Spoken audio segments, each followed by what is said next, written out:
আসসালামু আলাইকুম প্রিয় বন্ধুরা, বিকেলবেলা বাজার করার জন্য বাজারের ব্যাগ নিয়ে বাজারের উদ্দেশ্যে যাচ্ছি। এই হচ্ছে ব্যাগ, কিছু বাজার করতে হবে। তো আমাদের পাশেই বাজার, সেটা হচ্ছে সোটাপির বাজার।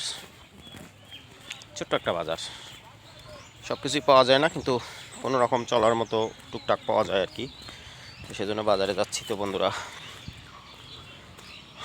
কয়েকদিন থেকে বেরো হতে পারি না, তো দেখলাম যে আজকে সবজি টবজি কিছু নেই বাড়িতে, এই জন্য বের হলাম। তো কি আর করার, সন্ধ্যা লাগতেছে, তার আগেই একটু বাজারটা সেরে আসি, এই জন্য বের হয়েছি। রাস্তায় যে রাস্তা দিয়ে যাচ্ছি এটাতে সহজে ভ্যান গাড়ি পাওয়া যায় না, একটু সমস্যা হয়ে যায়। দেখেন, মানে ভাঙ্গা রাস্তা, তো এই রাস্তাটাতে তেমন একটা গাড়ি টাড়ি আসতে চায় না। তো যাই হোক বন্ধুরা, ভালো থাকবেন, সুস্থ থাকবেন, আমার জন্য দোয়া করবেন, আর আমার চ্যানেলটাকে বেশি বেশি করে সাবস্ক্রাইব করবেন। আল্লাহ হাফিজ বন্ধুরা।